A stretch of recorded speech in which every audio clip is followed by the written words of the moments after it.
Effective health and safety management.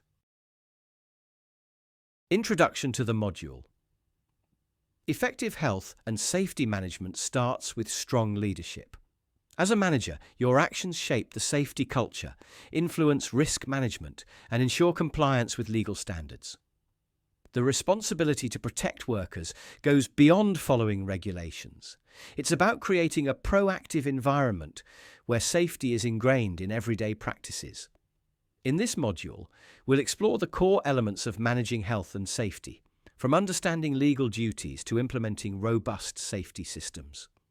You'll learn how to foster a positive safety culture, ensure competence, and use the Plan, Do, Check, Act model for continuous improvement in your workplace. Learning objectives. By the end of this module, you should be able to understand the legal duties associated with health and safety management, gain knowledge of health and safety management systems, recognize the importance of proper documentation in health and safety, develop strategies to foster positive safety attitudes and behaviors, apply the Plan, Do, Check, Act model to improve health and safety practices. Core elements of managing for health and safety. A safe workplace directly impacts employee well-being and productivity. Effective health and safety management ensures compliance with legal and ethical standards, preventing accidents and injuries that could lead to costly penalties and reputational damage.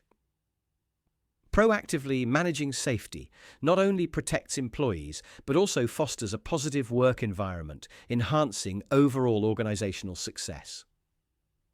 To achieve this, businesses must implement 5 core elements essential for creating a truly safe workplace. These elements are: legal duties.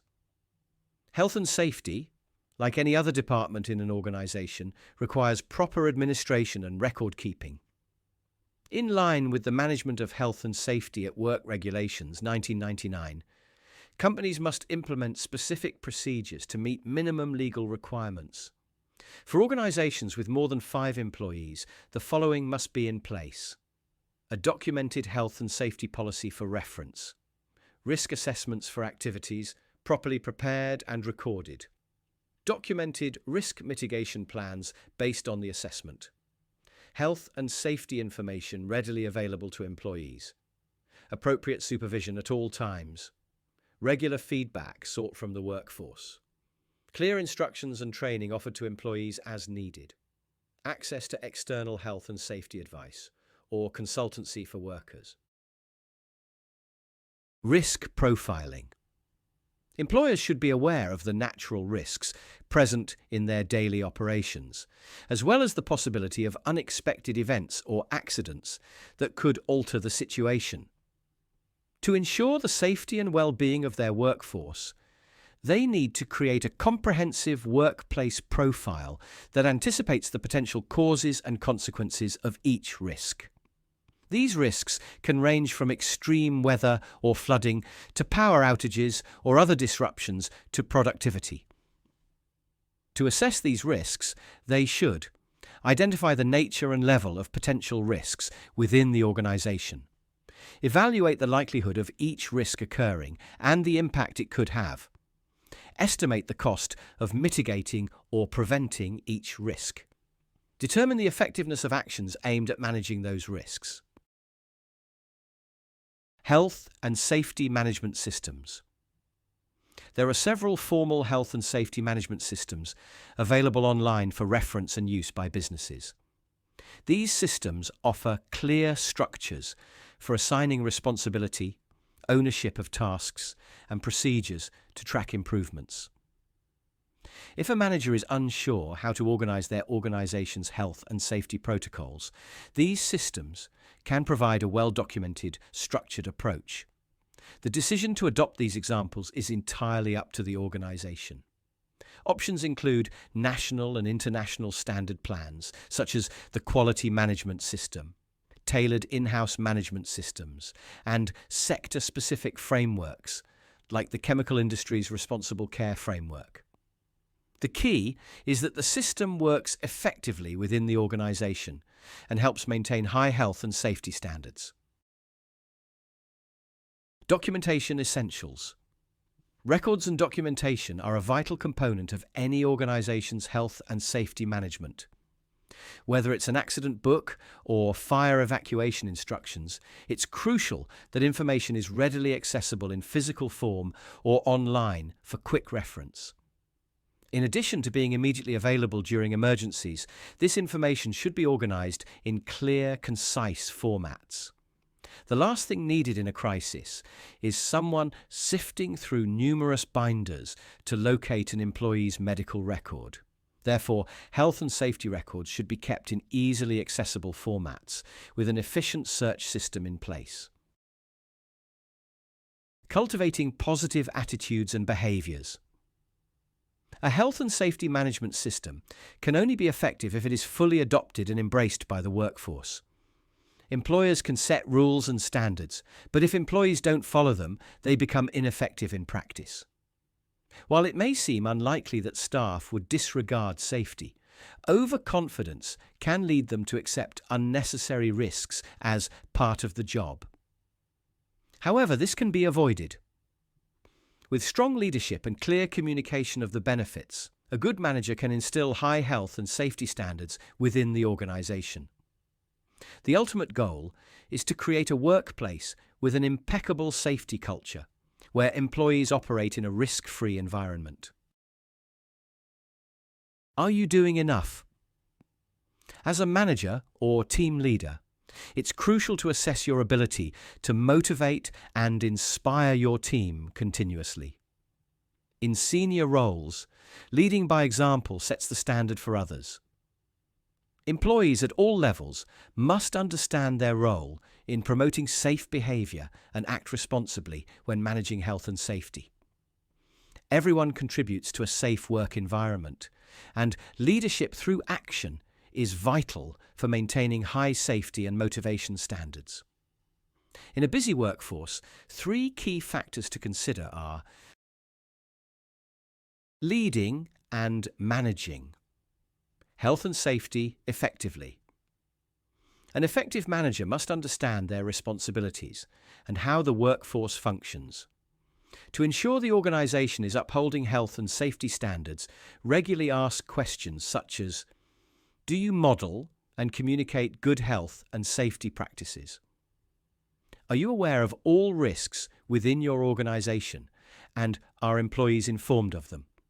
Are you and fellow managers receptive to feedback and taking action on health and safety concerns? Do you know how health and safety are measured and maintained? Do you know who your health and safety representative is? If you answer no to any of these, it's time to become more involved in health and safety management. Promoting safety standards and ensuring an accredited management system is in place will support continuous improvement and employee well-being. Ensuring competence and training. The Management of Health and Safety at Work, Regulations 1999, requires employers to appoint a competent person, employee, contractor, or external specialist, to manage health and safety.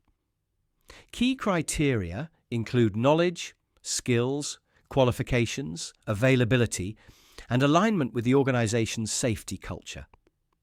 When selecting for this role, ask, are they aware of specific risks and capable of managing them? Do they understand their responsibilities? Can they be covered during their absence? Do they possess the required skills or fill knowledge gaps? Do they have the right qualifications and availability? Can they train others? Do they align with the organization's safety culture? If these criteria are met, you've found a competent health and safety champion, or the manager may take on this responsibility in smaller businesses. Worker consultation and involvement. To maintain effective health and safety standards, workforce involvement is crucial in areas like information distribution, safety training, and consultation. Managers should engage employees in risk assessments, consider special needs, and encourage active contributions. Key questions include, are employees consulted before health and safety changes are made? Has the workforce size or structure changed recently? Who directs the workforce in emergencies? Are there any communication issues? Do physically impaired employees need assistance in emergencies? Is the training adequate? When was the last emergency drill? These questions help assess whether employees are sufficiently engaged and identify areas for improvement in health and safety communications. The Plan, Do, Check, Act model. The Plan, Do, Check, Act (PDCA) model is a continuous improvement framework used to manage and enhance processes, ensuring systematic progress. In health and safety, adopting a formal management system is an effective way to uphold high well-being standards within an organization. However, if a reliable and efficient system is already in place, formalization may not be necessary. The PDCA cycle allows organizations to proactively manage health and safety by planning actions, implementing them, monitoring results, and making improvements as needed, ensuring a sustainable approach to maintaining a safe and healthy work environment. The following sections will discuss the model in detail. Plan. To establish a high standard of health and safety management, it's crucial to assess your organization's current state and define your desired outcomes. Once you have a clear vision, create a plan that includes the following.